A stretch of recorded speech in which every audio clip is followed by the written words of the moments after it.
Hello ನಮಸ್ತೆ. ಇವತ್ತಿನ recipe ತೆಂಗಿನಕಾಯಿ ಚಟ್ನಿ. ಬನ್ನಿ ಈಸಿ ಮತ್ತು ಟೇಸ್ಟಿಯಾಗಿರುವಂಥ ತೆಂಗಿನಕಾಯಿ ಚಟ್ನಿ ಹೇಗೆ ಮಾಡೋದು ಅಂತ ನೋಡುವ. ದೋಸೆ, ಇಡ್ಲಿ, ರೋಟಿ ಇದಕ್ಕೆಲ್ಲ ಬೆಸ್ಟ್ ಕಾಂಬಿನೇಷನ್ ಇದು. ನೀವು ಒಮ್ಮೆ ಟ್ರೈ ಮಾಡಿ. ಮೊದಲಿಗೆ ನಾನಿಲ್ಲಿ ಮೆಣಸನ್ನು ಈ ಥರ ಸುಟ್ಕೊಳ್ತಾ ಇದ್ದೀನಿ ನೋಡಿ. ನಮಗೆ ಆ್ಯಕ್ಚುಲಿ ಬೇಕಿರುವಂಥದ್ದು ಸುಟ್ಟ ಮೆಣಸು.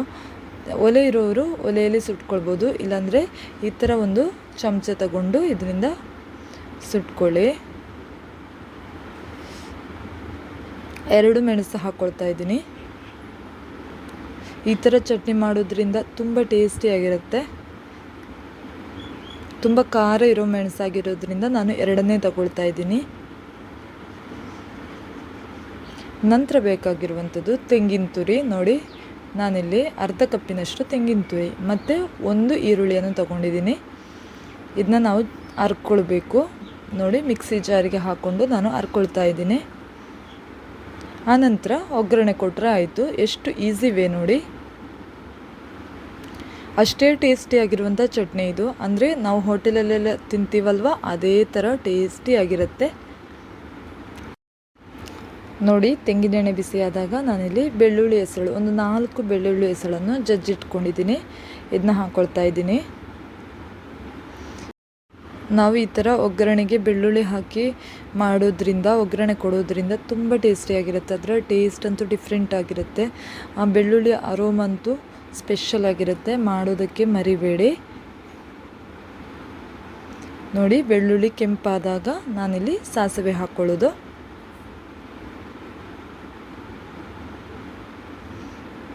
ಇಷ್ಟು ಟೇಸ್ಟಿಯಾಗಿರುವಂಥ ಚಟ್ನಿಯನ್ನು ಒಂದಿನ ನೀವು ಟ್ರೈ ಮಾಡಿದರೆ ಕಮೆಂಟ್ ಬಾಕ್ಸಲ್ಲಿ ಕಮೆಂಟ್ ಮಾಡೋದಕ್ಕೆ ಮರಿಬೇಡಿ.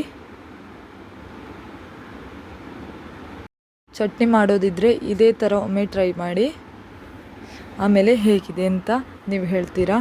ಅಷ್ಟು ಟೇಸ್ಟಿಯಾಗಿರುವಂಥ ಚಟ್ನಿ ಇದು. ನಾನಿಲ್ಲಿ ಸಾಸಿವೆ ಹಾಕ್ಕೊಳ್ತಾ ಇದ್ದೀನಿ ನೋಡಿ. ಸಾಸಿವೆ ಒಡೆದ ನಂತರ ಕರಿಬೇವು ಸೊಪ್ಪು ಹಾಕ್ಕೊಂಡ್ರೆ ಆಯಿತು ನೋಡಿ. ಸಾಸಿವೆ ಒಡೆದ ಮೇಲೆ ನಾವು ಗ್ಯಾಸ್ ಆಫ್ ಮಾಡ್ಕೊಳ್ಬೋದು. ನಂತರ ಕರಿಬೇವು ಸೊಪ್ಪು ಹಾಕ್ಕೊಂಡ್ರೆ ಸಾಕು. ಒಗ್ಗರಣೆಯನ್ನು ನಾವು ತೆಂಗಿನಕಾಯಿ ಚಟ್ನಿಗೆ ಮಿಕ್ಸ್ ಮಾಡ್ಕೊಳ್ಳುವ. ಏನು ಟೇಸ್ಟ್ ಇರುತ್ತೆ ಅಂತ ಗೊತ್ತಾ ಇದು. ಅಷ್ಟು ಟೇಸ್ಟಿಯಾಗಿರುವಂಥ ಚಟ್ನಿ ಇದು. ಹಾಗೆ ಮಾಡೋದಕ್ಕೆ ನೀವು ಮರಿಬೇಡಿ. ಈರುಳ್ಳಿ ಹಾಕಿರೋದ್ರಿಂದ ಇದರ ಟೇಸ್ಟ್ ಅಂತೂ ಅದ್ಭುತವಾಗಿರುತ್ತೆ. ಟ್ರೈ ಮಾಡೋದಕ್ಕೆ ಮರಿಬೇಡಿ. ಹಾಗೆಯೇ ಈ ವಿಡಿಯೋ ಇಷ್ಟ ಆದರೆ ಲೈಕ್ ಮಾಡಿ, ಶೇರ್ ಮಾಡಿ, ಹಾಗೆ ಕಮೆಂಟ್ ಮಾಡೋದವರು ಕಮೆಂಟ್ ಮಾಡಿ. ಪ್ಲೀಸ್ ಹೀಗೆ ಸಪೋರ್ಟ್ ಮಾಡ್ತಾಯಿರಿ. ಇನ್ನೊಂದು ಹೊಸ ರೆಸಿಪಿಯೊಂದಿಗೆ ಬರುವವರೆಗೂ ಧನ್ಯವಾದಗಳು.